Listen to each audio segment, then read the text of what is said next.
If you like audiobooks or audio shows, check out a free trial of Audible. Just click the link in the description. Welcome to Mindshock True Crime. This is your host, Bruce McGuire. Today, we're going into the infamous Casey Anthony case. This has been one of the most requested Mindshock True Crime cases, and I'm finally getting to it. And on the surface, once again, this does not seem complicated. We have a known liar making statements that cannot be believed. We have just really damning circumstantial evidence, not reporting the death of a child, and by all accounts, there don't seem to be that many other good suspects. But was this an accidental death of her child? And should she have been found guilty? And again, what a lot of people don't know, at any trial, they're being found innocent or guilty of what they're being put on trial for, in this case, premeditated murder. So she could have still been responsible for the child's death and it not have been premeditated murder. And that's something that actually gets lost in the whole process because people are very emotional about serving justice, as they should be, but in terms of legal cases, logic and reason and scientific evidence should be the basis to determine the truth, not emotion. Emotion could dictate, of course, that justice should be served, but how it should be served and if evidence is valid or not are, of course, non-emotional issues. So we'll be diving deep into this case in typical Mindshock fashion and examining all theories from all sides. As always, if you enjoyed the podcast, you can donate to our PayPal. Just check the link in the description. Make sure to subscribe to the channel. Hit the bell for notifications. Make sure your device allows those notifications to come through. If you're still not getting notifications, you can just go to youtube.com/Mindshock and see all of the podcast episodes and series there. You can check us out Twitter, Facebook, Reddit, and Patreon. Patrons do get priority for case, topic, logical analyses, co-podcaster requests. You could also be a guest on the podcast. Questions, comments, theories, thoughts, suggestions, rebuttals, or debunkings of any kind, leave them in the comment section. And if you like this particular episode, hit that like button and share it across social media platforms. So, quick case breakdown, just for those who don't know. Obviously, this was one of the most heavily covered cases within the true crime sphere. There haven't been that many that have gotten this kind of coverage. Of course, we have OJ, JonBenet Ramsey, Scott Peterson, Chris Watts recently, but yeah, the Casey Anthony case was amongst the most profiled in media. So this case, of course, is centered around Caylee Anthony. And this is just the quick overview from the Wikipedia. Caylee Marie Anthony, born August 9th, 2005, died 2008. Date of death unknown. Last reported seen June 16th, 2008. Remains found December 11th, 2008. And in a lot of these cases, the window of time between the disappearance and the remains being found are, of course, problematic the longer the time goes on, because the time of death obviously is very difficult to determine the longer the period of time has transpired before the remains are found.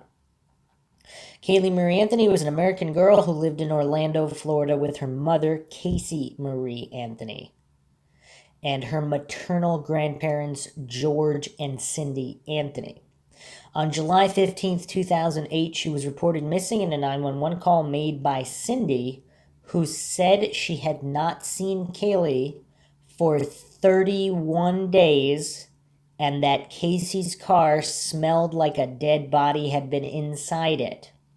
Cindy said Casey had given varied explanations as to Caylee's whereabouts before finally telling her that she had not seen Caylee for weeks. Casey lied to detectives, telling them Kaylee had been kidnapped by a nanny on June 9th and that she had been trying to find her too frightened to alert the authorities. She was charged with first-degree murder in October 2008 and pleaded not guilty. On December 11th, 2008, 2-year-old Kaylee's skeletal remains were found with a blanket inside a laundry bag in a wooded area near the Anthony family's house. Investigative reports and trial testimony varied between duct tape being found near the front of the skull and on the mouth of the skull. The medical examiner mentioned duct tape as one reason she ruled the death a homicide, but officially listed it as, quote, death by undetermined means, end quote. The trial lasted 6 weeks from May to July 2011. The prosecution sought the death penalty and alleged Casey wished to free herself from parental responsibilities and murdered her daughter by administering chloroform and applying duct tape. The defense team, led by Jose Baez, countered that the child had drowned accidentally in the family swimming pool on June 16th, 2008, and that George Anthony disposed of the body. The defense contended that Casey lied about this and other issues because of a dysfunctional upbringing, which they said included sexual abuse by her father. The defense did not present evidence as to how Kaylee died, nor evidence that Casey was sexually abused as a child, but challenged every piece of the prosecution's evidence, calling much of it fantasy forensics. It's a catchy term. Casey did not testify. On July 5th, 2011, the jury found Casey not guilty of first-degree murder, aggravated child abuse, and aggravated manslaughter of a child, but guilty of 4 misdemeanor counts of providing false information to a law enforcement officer. With credit for time served, she was released on July 17th, 2011. A Florida appeals court overturned 2 of the misdemeanor convictions on January 25th, 2013.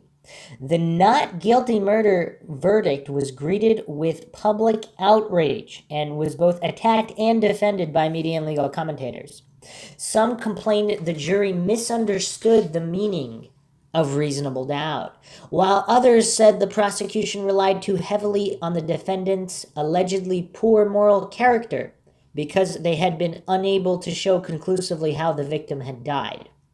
Time magazine described the case as the social media trial of the century.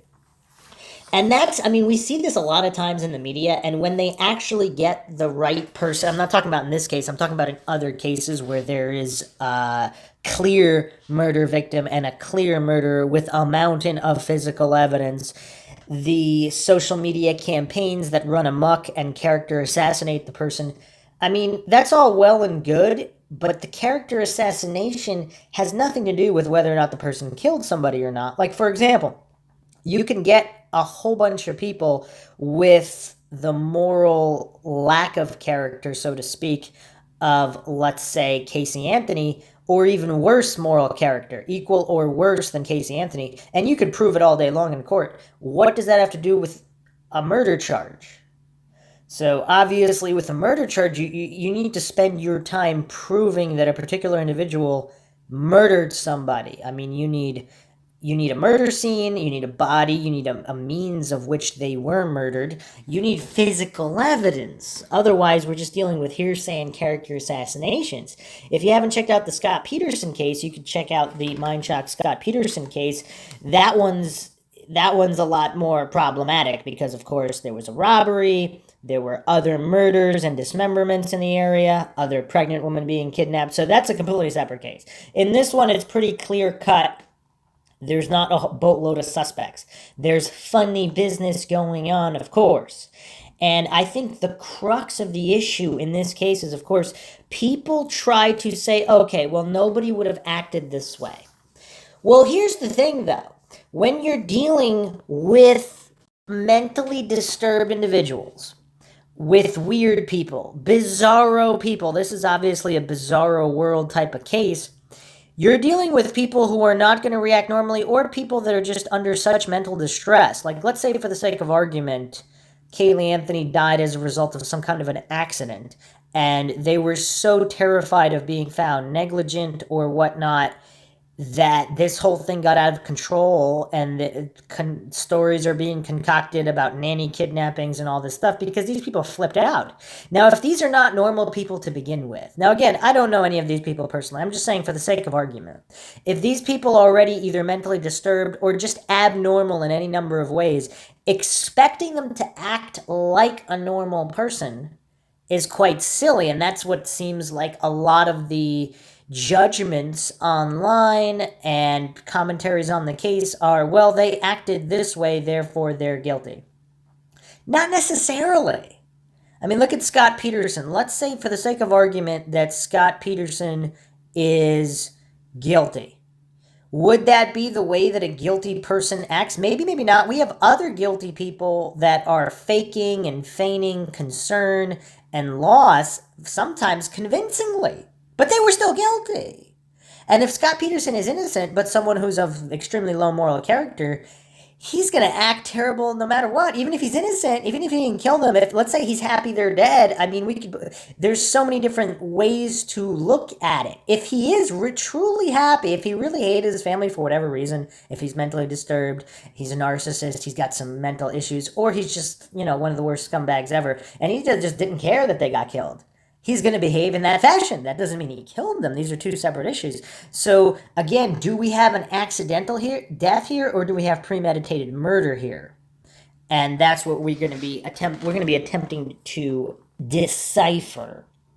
So back to the breakdown here of the disappearance. According to Casey Anthony's father, George Anthony, Casey left the family's home on June 16th, 2008, taking her daughter Kaylee, who was almost 3 years old, with her, and did not return for 31 days. Casey's mother, Cindy, asked repeatedly during the month to see Kaylee, but Casey claimed that she was too busy with a work assignment in Tampa, Florida. At other times, she said Kaylee was with a nanny, who Casey identified by the name of Zenaida Zanny Fernandez Gonzalez, or at theme parks or the beach. It was eventually determined that a woman named Zenaida Fernandez Gonzalez did in fact exist, but that she had never met Casey, Kaylee, or any other members of the Anthony family or any of Casey's friends. Learning that Casey's car was in a tow yard, George Anthony went to recover it. He and the yard attendant noted a strong smell coming from the trunk. Both later stated they believed the odor to be that of a decomposing body. When the trunk was opened, it contained only a bag of trash. Cindy reported Kaylee missing that day, July 15th, to the Orange County Sheriff's Office. During the same telephone call, Casey confirmed to the 911 operator that Kaylee had been missing for 31 days. Sounding distraught, Cindy said, "There is something wrong.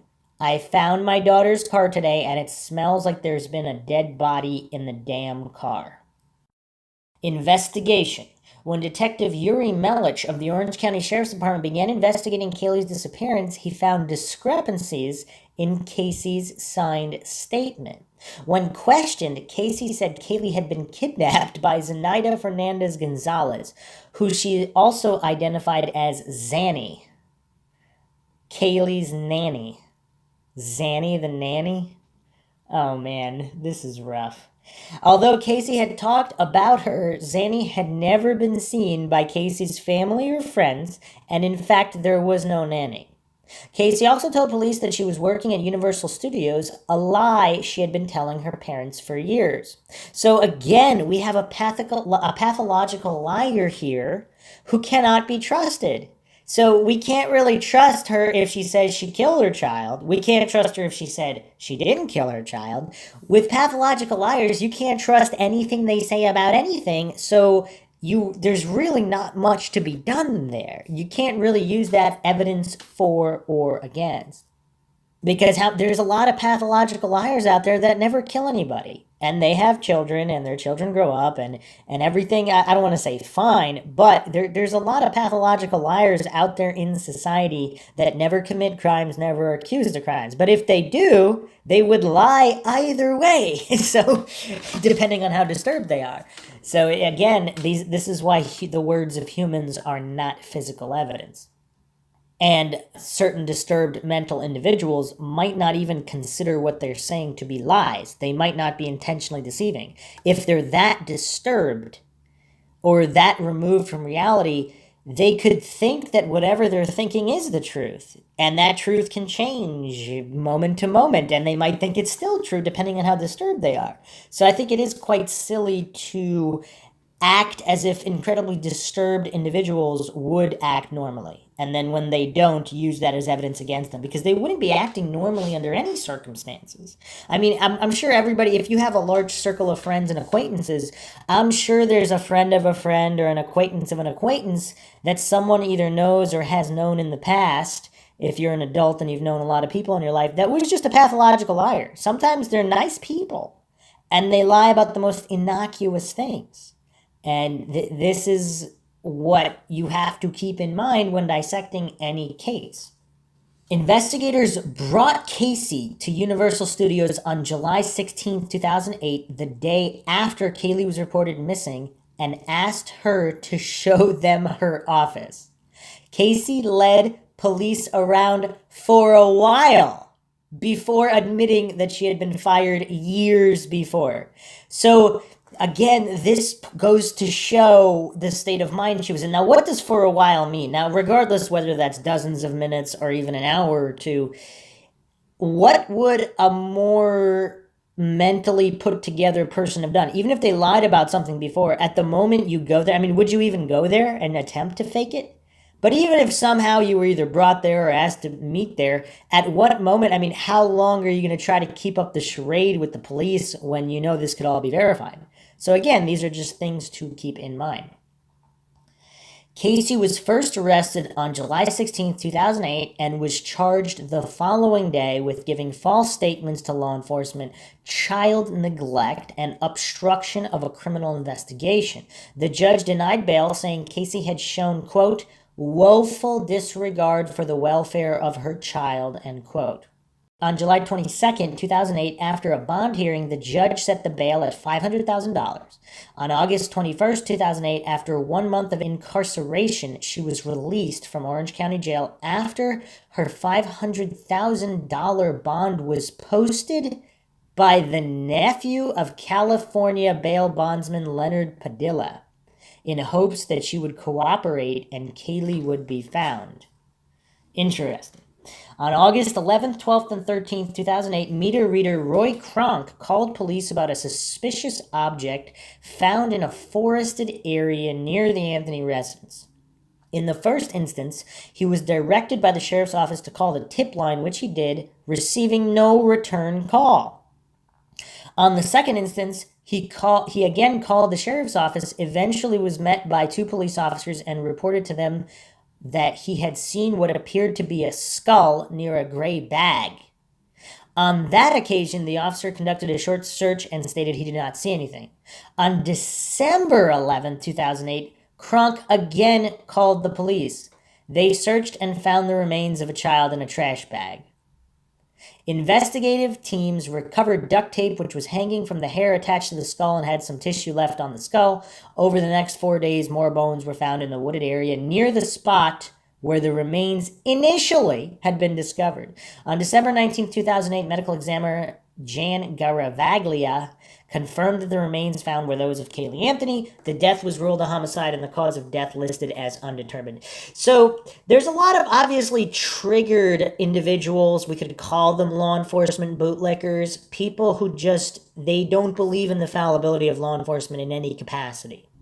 And how many times do we see case and case again where there's either not a proper investigation or it's just botched on some level. I mean, now this isn't, again, a lot of these triggered cognitive dissonant individuals hopelessly indoctrinated into the cult of state and authority worship. They think if someone's wearing a costume or belonging to some costumed group, whether it's the police or another costumed group of individuals, that makes them infallible. It's really, really bizarre. That's not against them. Police officers are human beings, just like any other type of profession.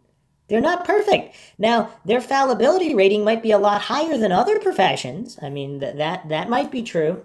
Police officers and doctors don't seem to have great track records compared to, for example, pilots or other highly trained individuals. However, we have to acknowledge here that in a lot of these cases, protocol's not followed and competency is not exhibited.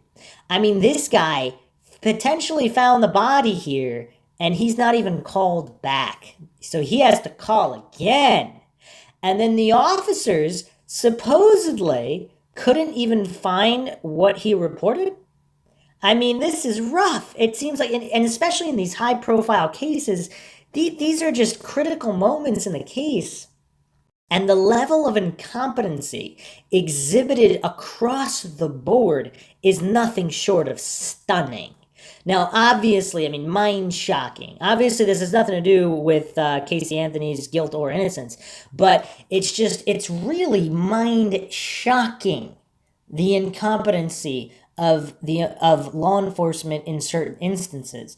And it's just shocking. That's why it's not shocking that there's so many innocent people in prison when you have this level of incompetency with law enforcement. Obviously, training is severely lacking, particularly in the logical analysis department. It's really rough. Arrest and charges. Casey was offered a limited immunity deal on July 29, 2008 by prosecutors related to, quote, the false statements given to law enforcement about locating her child, end quote, which was renewed on August 25th to expire 28th. She did not take it.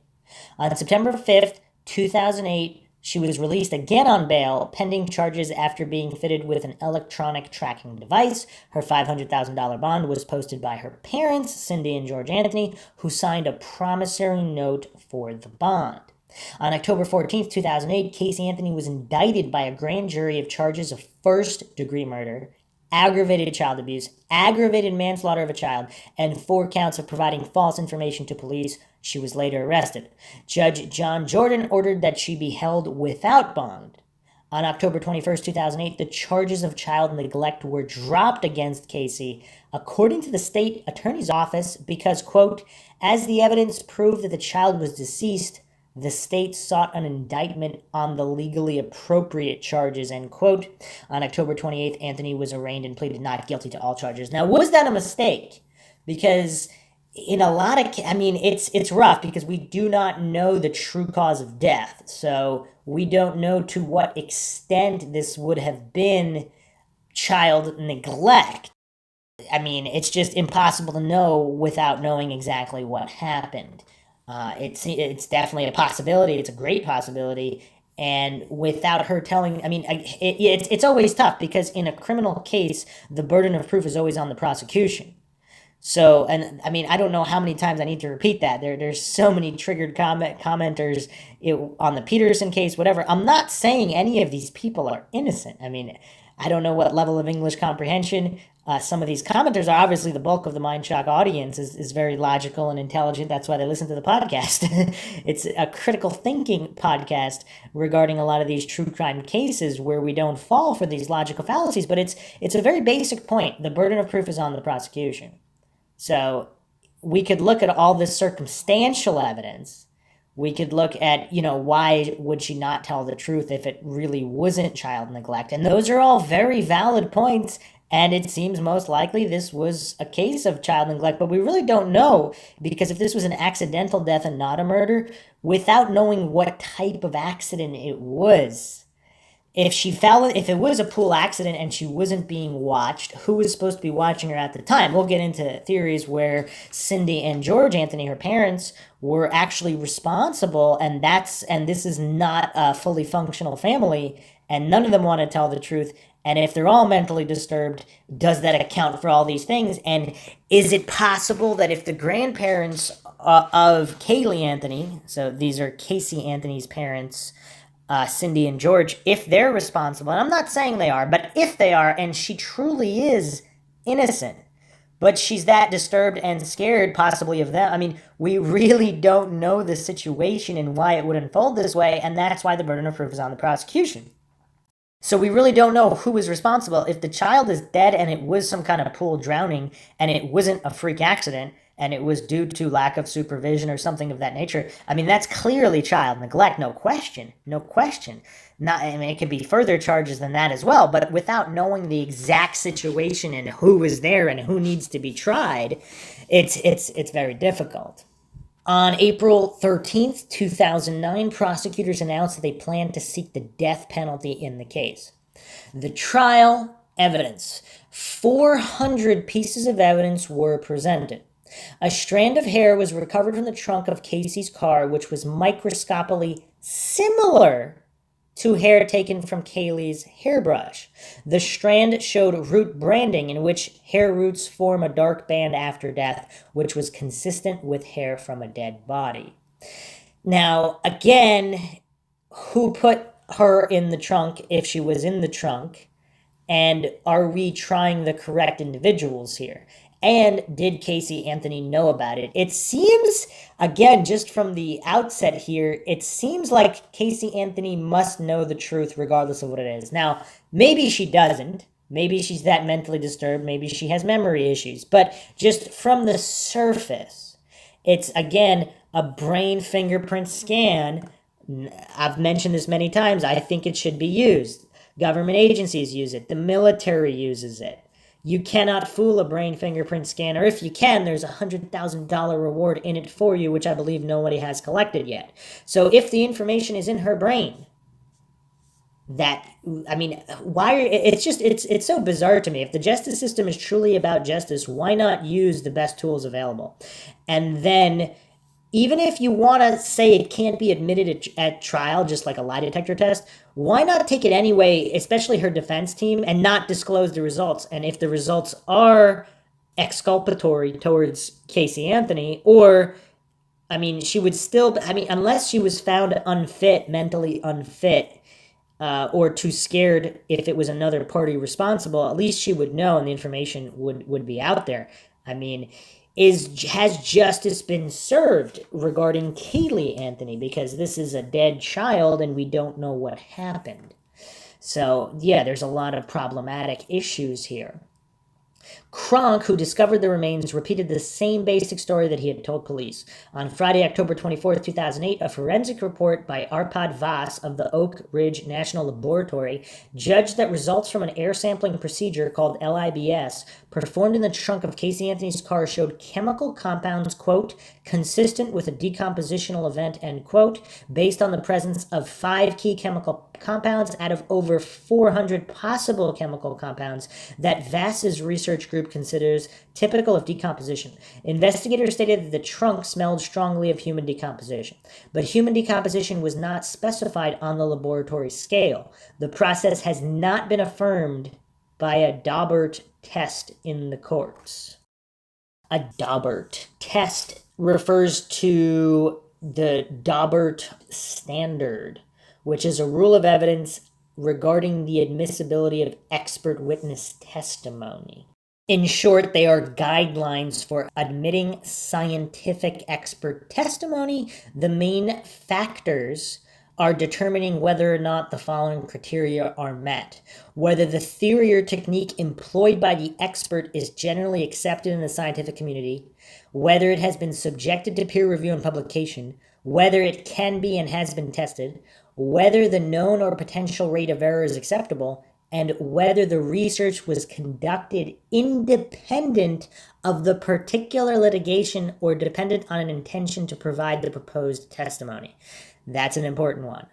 In 2000, Rule 702 was amended in an attempt to codify and structure elements embodied in the Daubert trilogy. The amended rule reads as follows: if scientific, technical, or other specialized knowledge will assist the trier of fact to understand the evidence or determine a fact in issue, a witness qualified as an expert by knowledge, skill, experience, training, or education may testify thereto in the form of an opinion or otherwise if 1. The testimony is based upon sufficient facts or data, 2. The testimony is the product of reliable principles and methods, and 3. The witness has applied the principles and methods reliably to the facts of the case.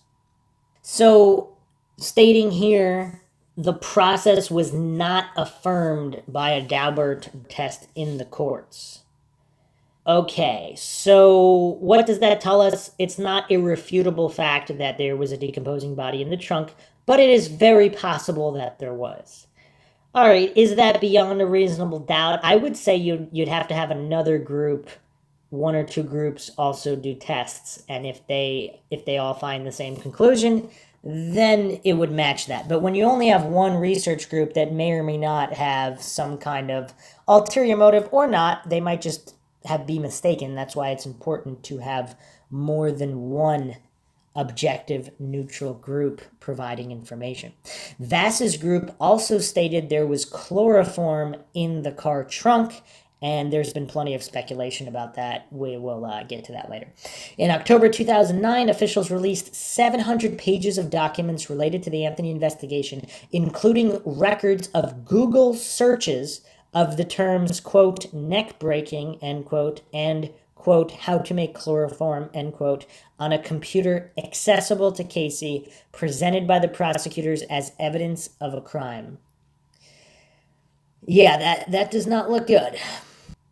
But also, see, if it was neck breaking of a baby or something, that would be a little bit more damning. I mean, what other terms were there? Because what if she's crazy and she wanted to kill somebody else or was just looking up crazy stuff? I mean, everybody's looked up crazy stuff. I don't see that specific to the premeditated murder of a baby as opposed to just looking up crazy stuff. I don't know. I mean, but it definitely doesn't look good. It doesn't help the case. Is that beyond a reasonable doubt? I would say no, because it would also have to be proven that she was the one searching that specifically. What does a computer accessible to Casey mean? What is the total number of computers accessible to Casey? And what are other search terms on the other computers accessible to Casey? You have to see all of this information as one. But if they are attempting to prove premeditation, I mean, that's definitely a start. According to detectives, crime scene evidence included residue of a heart-shaped sticker found on duct tape over the mouth of Kaylee's skull. That is disturbing on so many levels. However, the laboratory was not able to capture a heart shape photographically after some duct tape was subject to dye testing.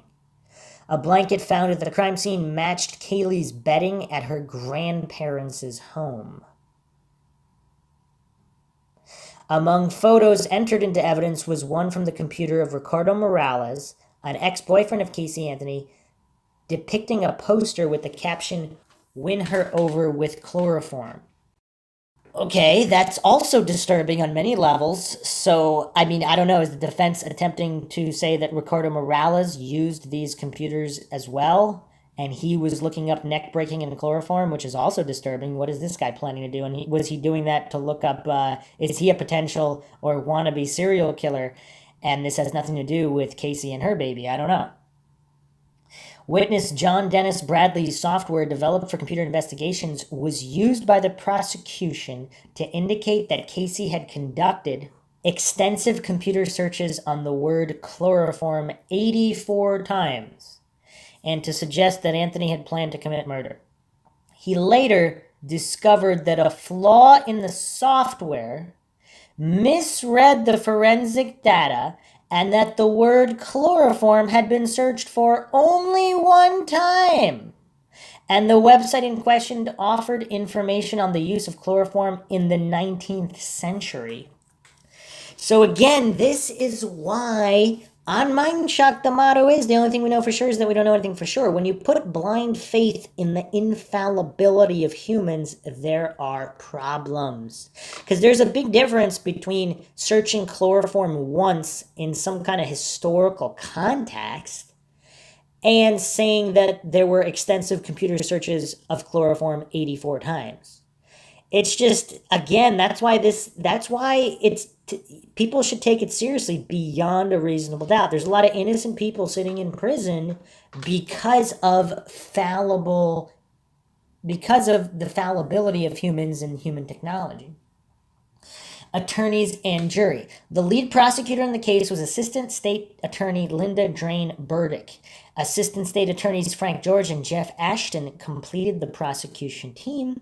Lead counsel for the defense was Jose Baez, a Florida criminal defense attorney. Attorneys Jay Cheney Mason, Dorothy Clay Sims, and Ann Fennell served as co-counsel. During the trial, attorney Mark Lipman represented George and Cindy Anthony.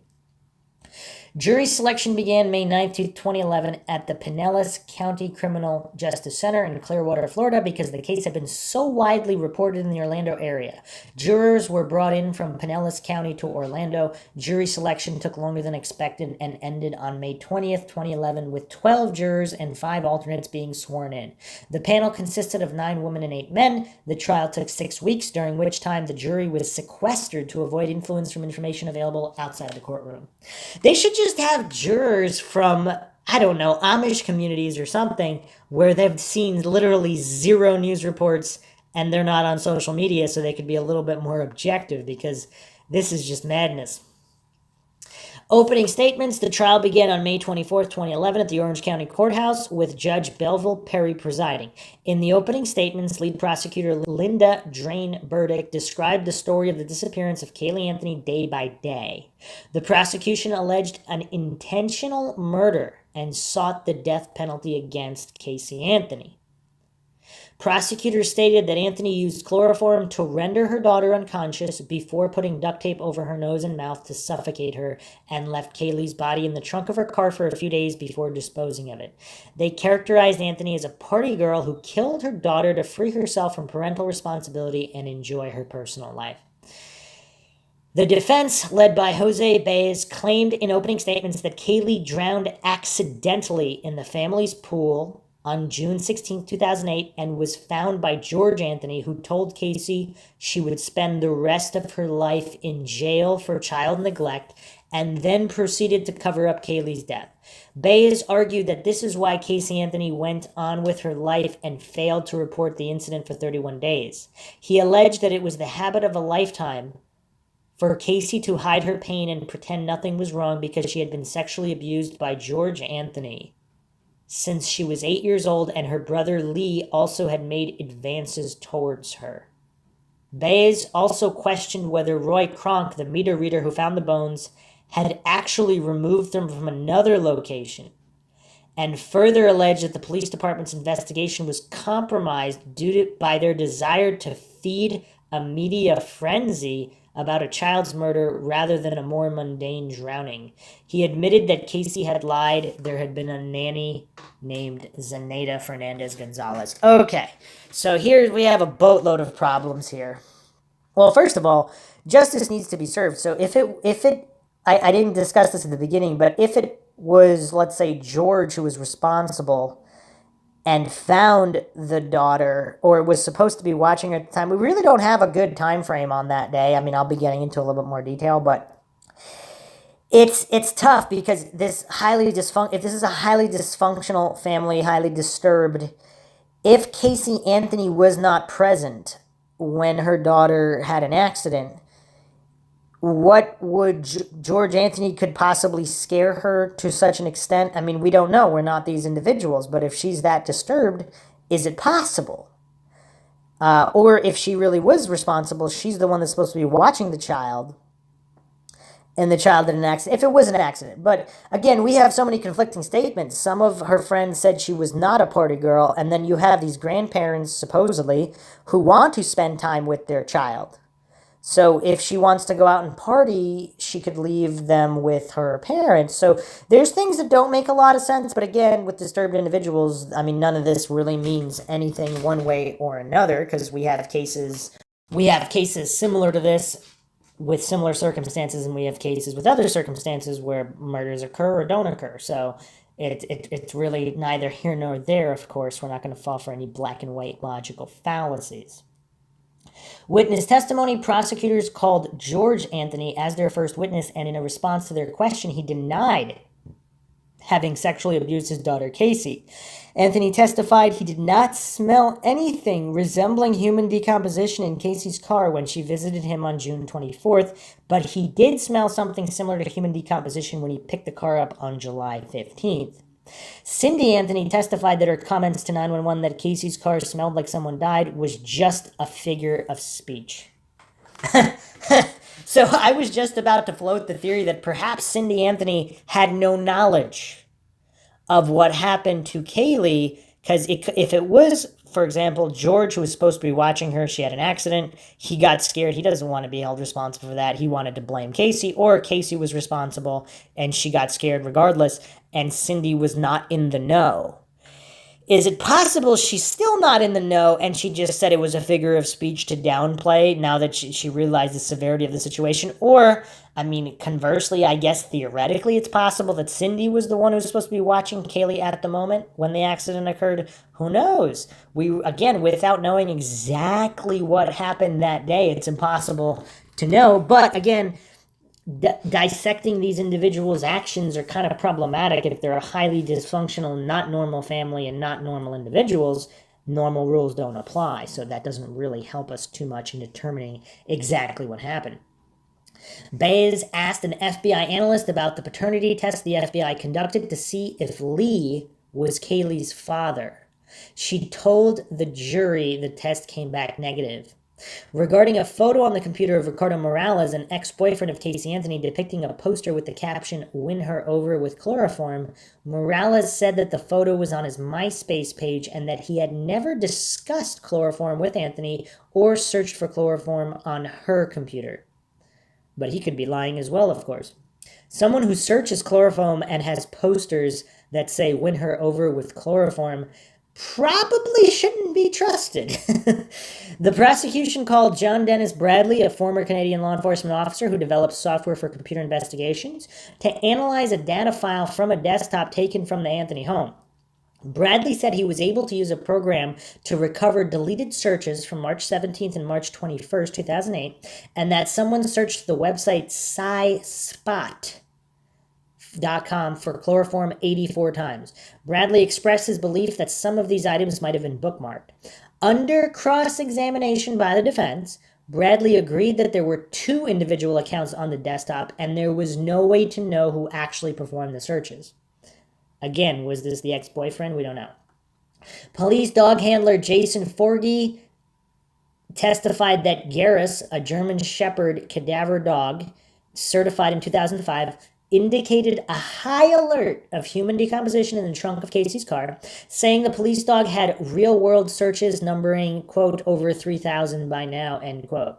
During cross-examination, Baez argued that the dog's search records were hearsay.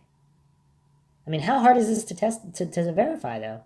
Sergeant Kristen Brewer also testified that her police dog, Bones, signaled decomposition in the backyard during a search in July 2008. However, neither police dog was able to detect decomposition during a second visit to the Anthony home. Brewer explained that this was because whatever had been in the yard was either moved or the odor dissipated. What a genius. The prosecutor called Chief Medical Examiner Jan Garavaglia, who testified that she determined Kaylee's manner of death to be homicide, but listed it as, quote, death by undetermined means, end quote. Garavaglia took into account the physical evidence present on the remains she examined, as well as the available information on the way they were found and what she had been told by the authorities before arriving at her determination. We know by our observations that it's a red flag when a child has not been reported to authorities with injury. There's foul play, Garavaglia said. Now again, that's with normal people, right? Are we dealing with normal people with this Anthony family? Okay, back to Garavaglia's statement. There is no child that should have duct tape on the lower part of its face when it dies. Additionally, Garavaglia addressed the chloroform evidence found by investigators inside the trunk of Casey's car, testifying that even a small amount of chloroform would be sufficient to cause the death of a child. Okay, now I wonder how much the ex-boyfriend was looked into, because if this ex-boyfriend is some kind of date rapist or something, and he routinely uses chloroform, if he was with Casey Anthony, maybe he stored chloroform in the trunk, and it might have nothing to do with Kaylee. Now, another point here is there should be no reason that a child has duct tape on the lower part of its face when it's found. Yes, absolutely. However, if you have panicked individuals, like let's say again, just for the sake of argument, that it truly was an accidental death, again, people are negligent, no doubt, and should be prosecuted and tried for that if they were negligent.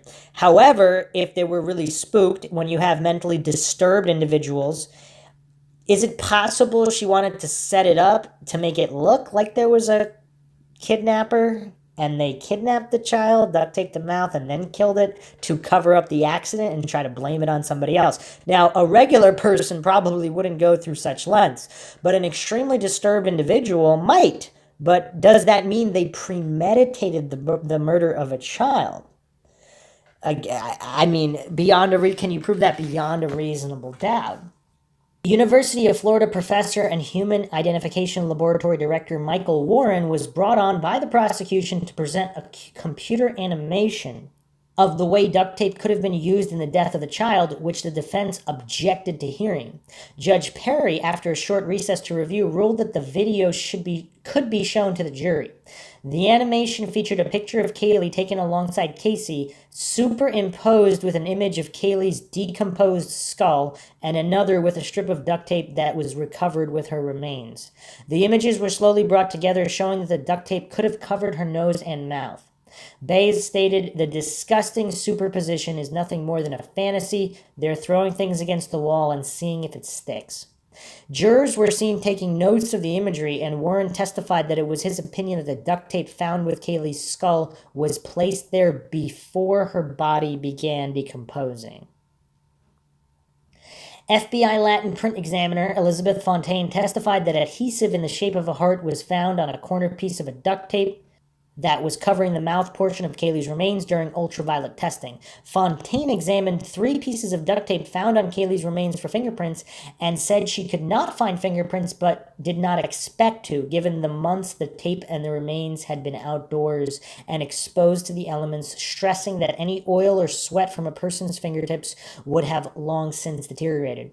Although Fontaine showed the findings to her supervisor, she did not initially try to photograph the heart-shaped adhesive, explaining, quote, "When I observe something is unexpected, I note it and continue with my examination," end quote. During the defense's cross-examination, Fontaine explained that when she examined the sticker evidence a second time, after subjecting the tape to dye testing, quote, "it was no longer visible," end quote. She said that other FBI agents had tested the duct tape in the interim. The defense called 2 government witnesses who countered prosecution witness testimony about the duct tape. The chief investigator for the medical examiner stated that the original placement of the duct tape was unclear, and it could have shifted positions as he collected the remains. Cindy Anthony testified that their family buried their pets in blankets and plastic bags using duct tape to seal the opening. Additionally, an FBI forensics document examiner found no evidence of a sticker or sticker residue on the duct tape found near the child's remains. The defense called forensic pathologist Dr. Werner Spitz, who performed a second autopsy on Kaylee after Garavaglia, and challenged Garavaglia's autopsy report. He called her autopsy shoddy, saying it was a failure that Kaylee's skull was not opened during her examination. "You need to examine the whole body in an autopsy," he said. Spitz said that he was not allowed to attend Garavaglia's initial autopsy on Kaylee's remains, and that from his own follow-up autopsy, he was not comfortable ruling the child's death a homicide. He said he could not determine what Kaylee's manner of death was, but said that there was no indication to him that she was murdered. Additionally, Spitz testified that he believed the duct tape found on Kaylee's skull was placed there after the body decomposed, opining that if tape was placed on the skin, there should have been DNA left on it, and suggested that someone may have staged some of the crime scene photos. "The person who took this picture, the person who prepared this, put the hair there," stated Spitz. When asked by Ashton during cross-examination, "So your testimony is the medical examiner's personnel took the hair that wasn't on the skull and placed it there?" Spitz answered, "It wouldn't be the first time, sir. I can tell you some horror stories about that." And Werner Spitz is, of course, a high-profile forensic pathologist. Some people believe that he was involved in conspiracies, but he was involved in the investigations of John F. Kennedy's assassination, Martin Luther King, and also testified in the O.J. Simpson trial and consulted on the investigation of JonBenet Ramsey.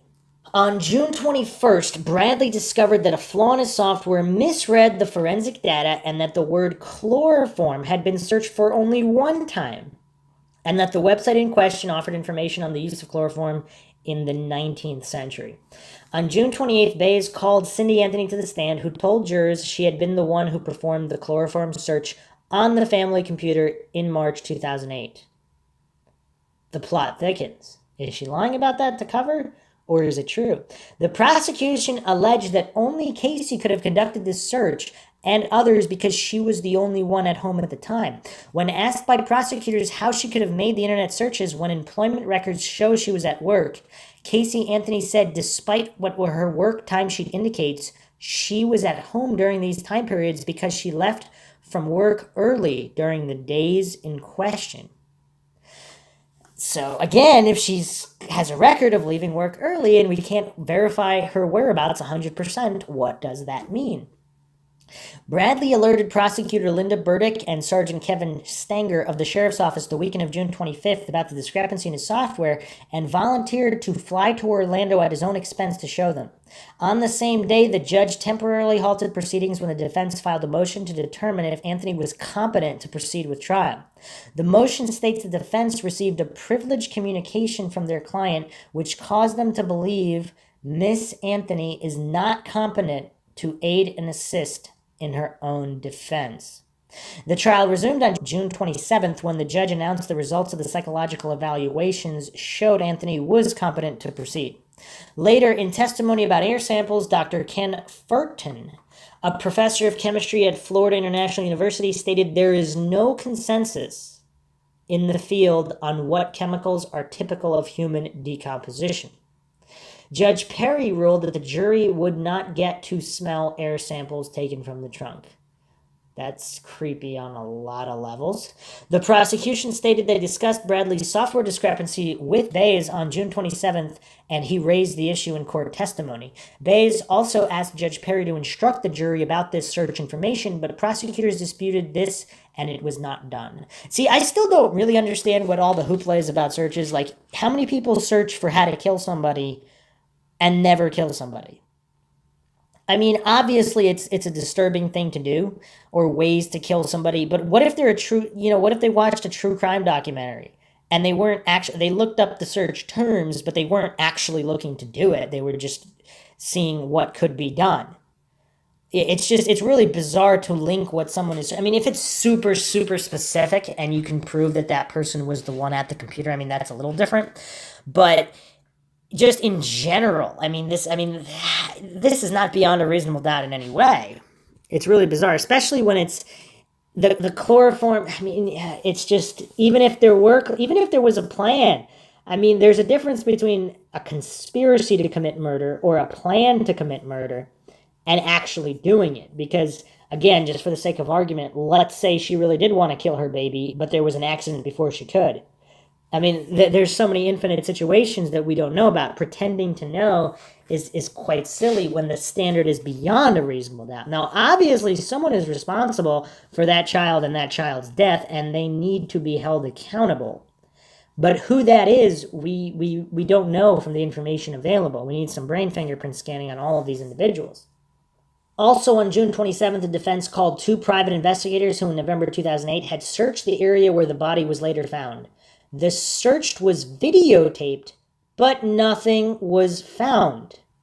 On June 28th, the defense called a Texas EquiSearch team leader who did 2 searches of the area and found no body. The defense then called Roy Kronk, who recounted the same basic story he told police about his discovery of Kaylee Anthony's remains in December 2008. He acknowledged receiving $5,000 after the remains were identified, but denied that he told his son that finding the body would make him rich and famous. The next day, his son testified he had made such statements. Okay. All right. Why are there so many issues with some of these high-profile cases? It's really bizarre because we do not have a clear-cut case here. There's clearly some funny business over the remains. The body's there, the police search, they videotape the search, there's no body there. Then the body's there magically later. Like, what are we missing here? This is a problem. Is it also possible someone nearby snatched Kaylee and they were so terrified that they would be blamed for negligence because maybe they thought, if I don't know, she crawled into the road and got hit by a car, or into the woods and got lost and died. If they thought, I don't know what they were thinking. What does a mentally disturbed individual, if they're not normal, I'm not saying they are or they are not, if they are a disturbed family, not normal family, what are they going to think if the child is just randomly missing?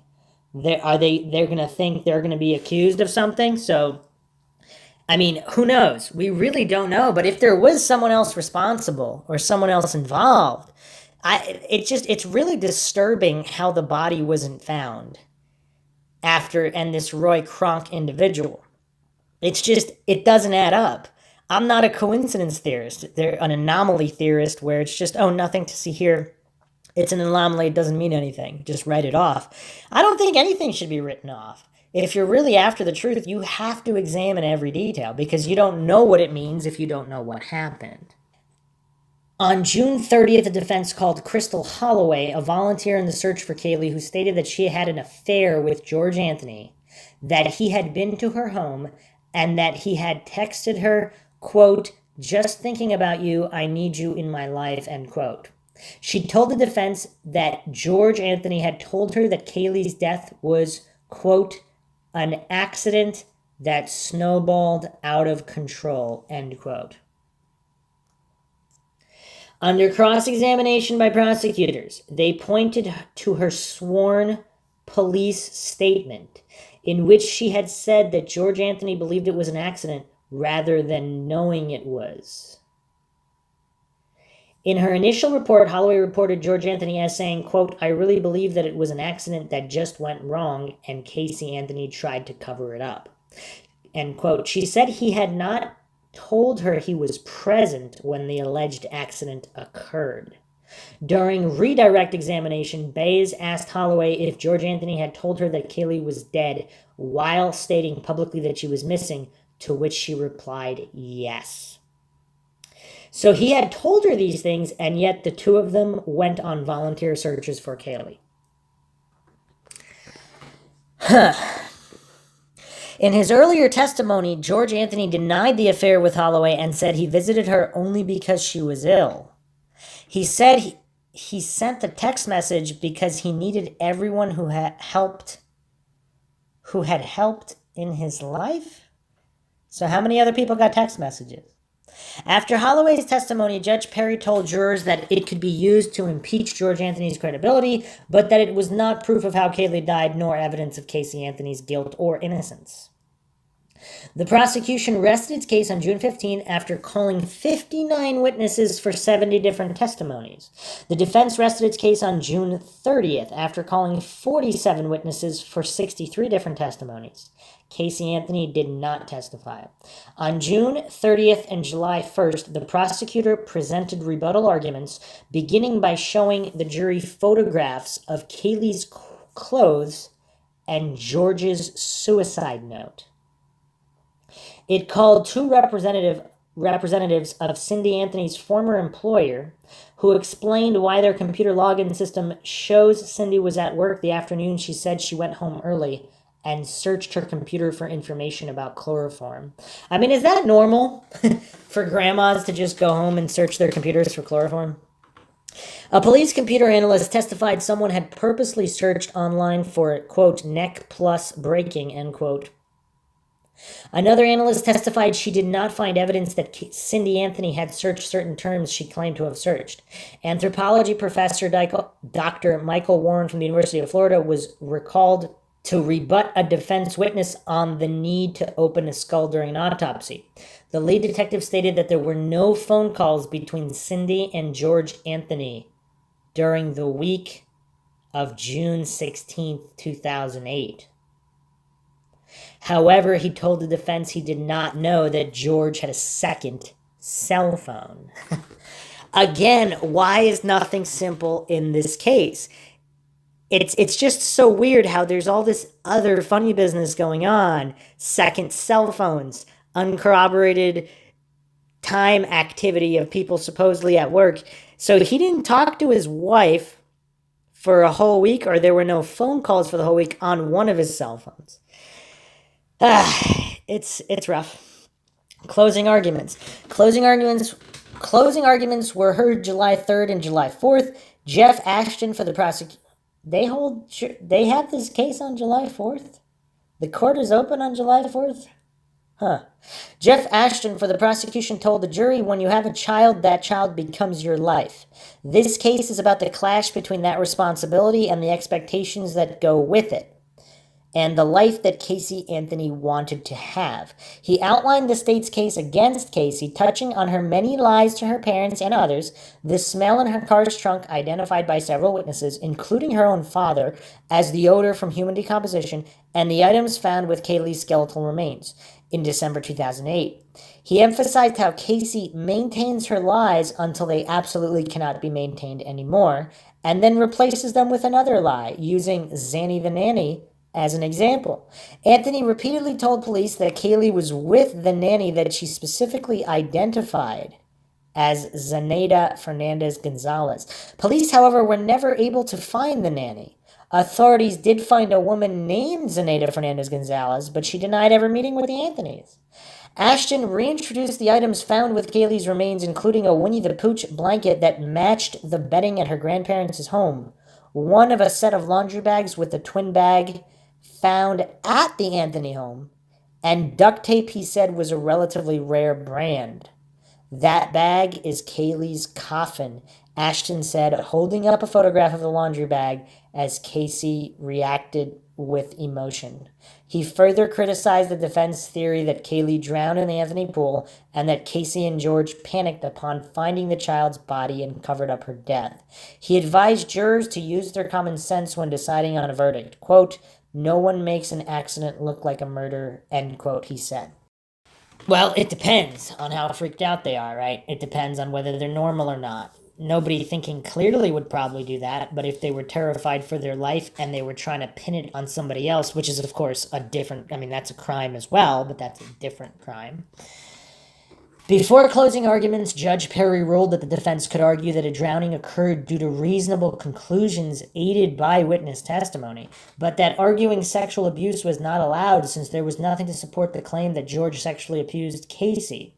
Bays began by contending that there were holes in the prosecution's forensic evidence, saying it was based on a fantasy. He told the jury that the prosecution wanted them to see stains and insects that did not really exist, and that they had not proven that the stains in Anthony's car trunk were caused by Kaylee's decomposing body rather than from a trash bag found there. He added that the prosecutors tried to make his client look like a promiscuous liar because their evidence was weak. He said the drowning is the only explanation that makes sense and showed jurors a photograph of Kaylee opening the home's sliding glass door by herself. He stressed that there were no child safety locks in the home and that both of Casey's parents, George and Cindy, testified that Kaylee could get out of the house easily. Although Cindy testified that Kaylee could not put the ladder on the side of the pool and climb up, Bays alleged that Cindy may have left the ladder up the night before. She didn't admit to doing so in testimony, he said, but how much guilt would she have knowing it was her that left the ladder up that day? Defense attorney Jose Baez told jurors his biggest fear was that they would base their verdict on emotions, not evidence. The strategy behind that is if you hate her, if you think she's a lying, no good slut, then you'll start to look at the evidence in a different light, he said. I told you at the very beginning of this case that this was an accident that snowballed out of control. What made it unique is not what happened, but who it happened to. He explained Casey Anthony's behavior as being the result of her dysfunctional family situation. At one point, as Baez spoke, Ashton could be seen smiling or chuckling behind his hand. This prompted Baez to refer to him as this laughing guy right there. The judge called a sidebar conference, then a recess. When court resumed, he chastised both sides, saying both Ashton and Baez had violated his order that neither side should make disparaging remarks about opposing counsel. After both attorneys apologized, the judge accepted the apologies but warned that a recurrence would have the offending attorney excluded from the courtroom. Defense attorney Cheney Mason then followed with an additional closing argument, addressing the jury to discuss the charges against Casey Anthony. The burden rests on the shoulders of my colleagues at the state attorney's office, Mason said, referring to proving that Casey Anthony committed a crime. Mason said that the jurors are required, whether they like it or not, to find the defendant not guilty if the state did not adequately prove its case against Casey Anthony. Mason emphasized that the burden of proof is on the state and that Casey Anthony's decision not to testify is not an implication of guilt. Now, just as an exercise, again, because this is Mindshock, we go down every single rabbit hole, every single theory. Put yourself in the shoes of Casey Anthony. Now, let's say, for the sake of argument, regardless of whether she was sexually abused by her father or not, whether or not, how disturbed she is, let's say she's relatively normal, I don't know. You discover that if your own mother or father left a pool ladder up and your daughter somehow got out of the house because there's no... Now, again, who does the burden fall to regarding the child proofing in the house? I mean, it's all three of them, I guess, especially unless Casey Anthony really is that mentally unfit, but supposedly a certain number of psychologists found her mentally fit to stand trial, which means if she's not that insane that she can have a child and she can take care of it, then it is her responsibility as well as the grandparents to have the home child proofed, right? I mean, they're all caring for the child at different times. You need to child proof the home. So if you're Casey Anthony and you discover, maybe she discovered the body, maybe she didn't. I mean, is it possible that if it was George that discovered the body, he could have concocted whatever story? Especially if he knew that it was his own wife that left the ladder up and was technically... I mean, I don't know. Who's responsible in that situation? If Cindy left the ladder up and the home's not childproof, they're all responsible, basically. But Casey Anthony was technically the only one on trial there. But if you're Casey Anthony, you discover that, you're probably... I mean, what are you thinking? I mean, that's enough to have a psychotic break, isn't it? Your own child is dead. Possibly because of irresponsible actions, yours as well, but your parents, your own, maybe your own mother. Who knows? I mean, that's got to be insane. You would leave the house, never speak to them again? Maybe. We really don't know what happened. And if they're guilty, maybe they would try to cover for her, as George and Cindy did. Cindy, maybe she didn't make the searches, but she pretended to.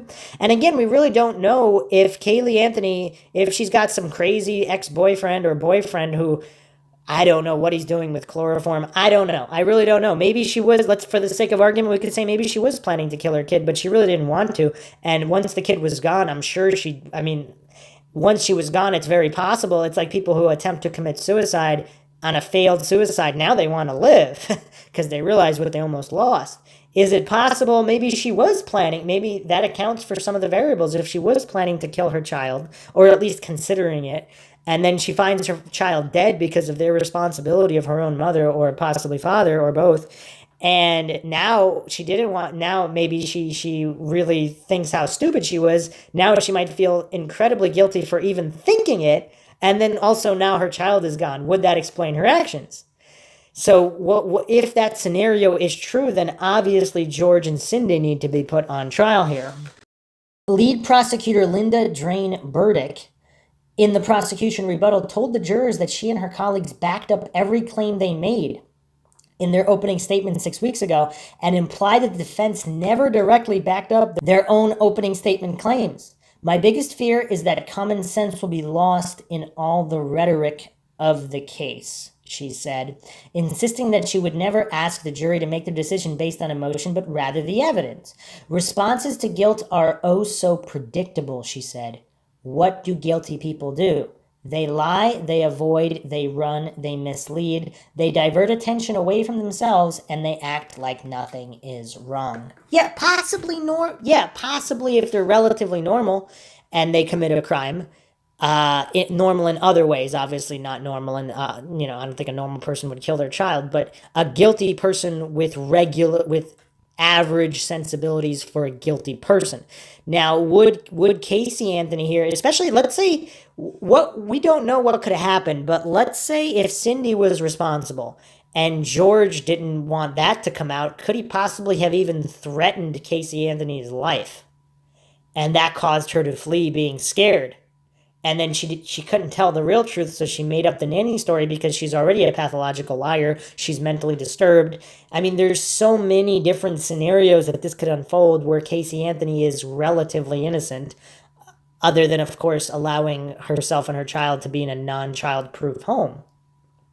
But there's so many other scenarios here if we're going beyond a reasonable doubt. I mean, looking at all of this information again, logically and objectively, it seems like it's very possible that a ladder could have been left up in the pool. And if it's admitted that Kaylee can get in and out of the house by herself since it's not childproof, that's damning. That's damning on a lot of levels, and all three of them are responsible for that. She suggested that the garbage bag in the trunk of the car was a decoy, put there to keep people from getting suspicious about the smell of the car when she left it abandoned in a parking stall directly beside a dumpster in an Amscot parking lot.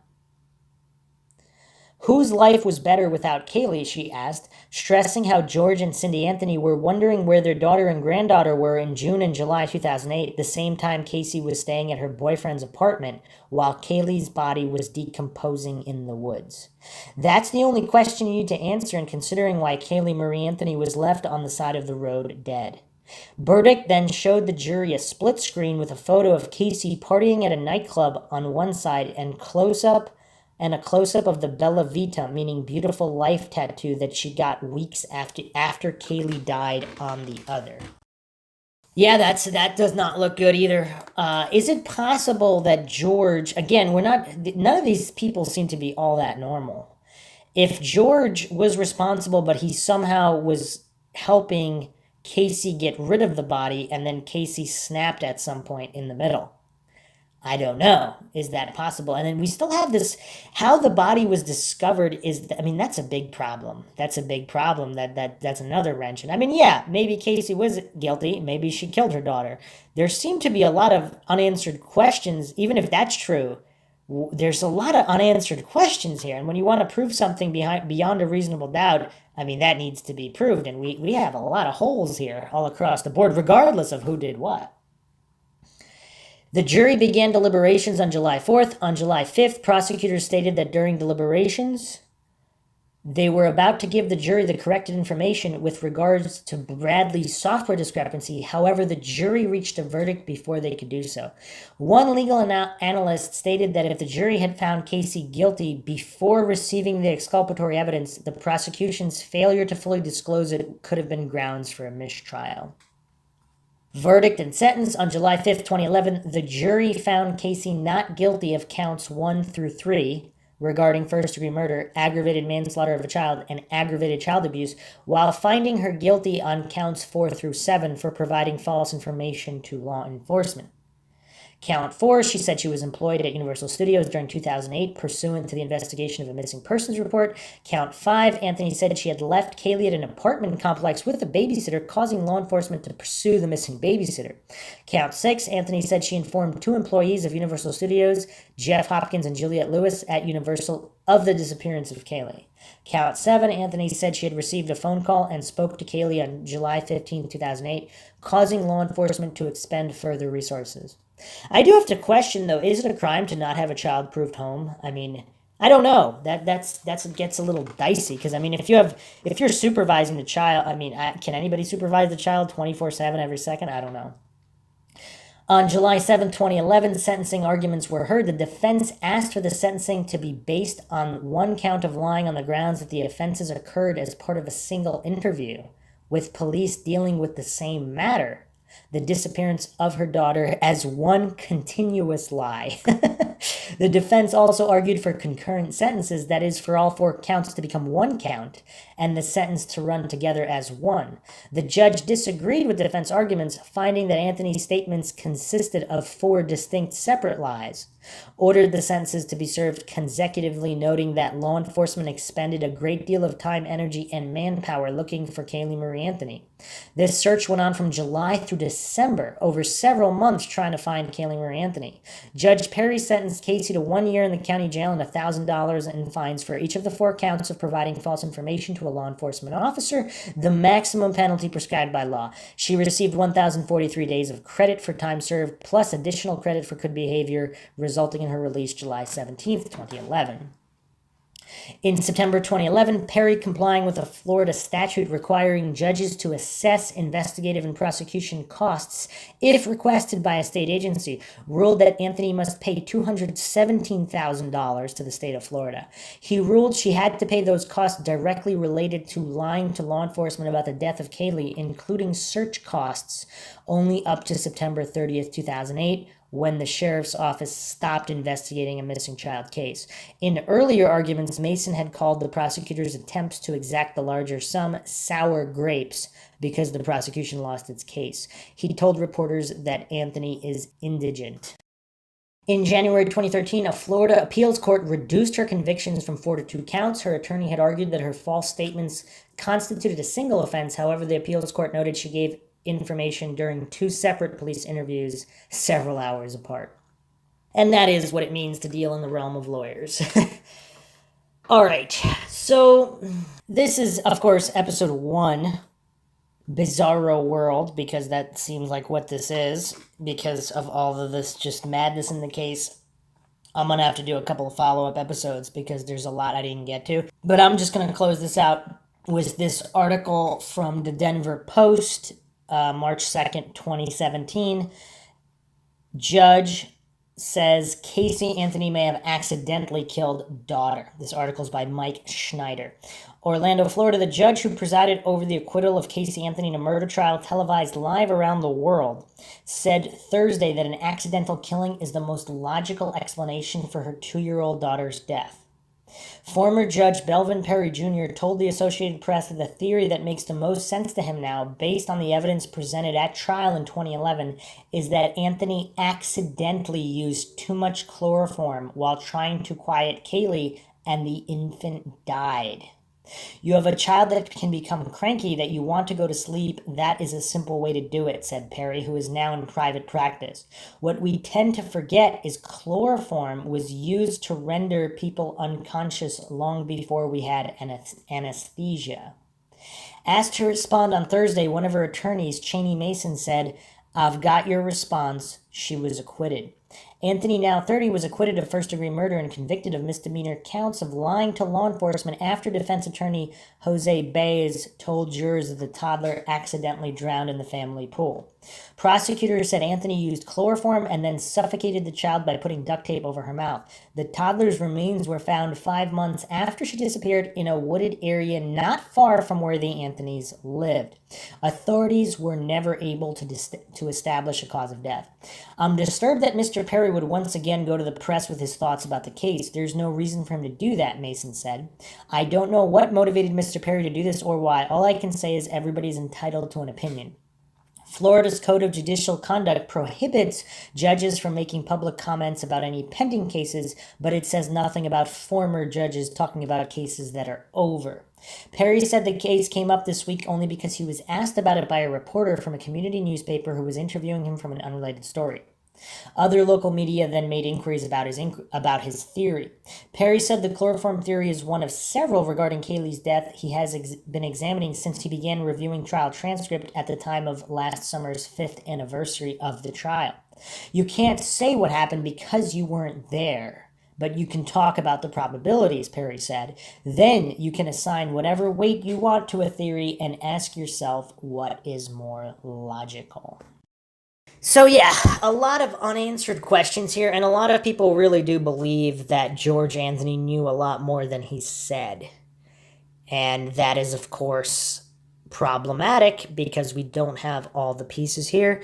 But yeah, this is one of the most famous true crime cases, and there's more missing pieces than at first appear, particularly pertaining to the body not being found where it was eventually found, and even that search was videotaped as well, which we don't always have that. In other cases where bodies are found where they were previously searched, you don't necessarily have a videotape of the search showing the body not there.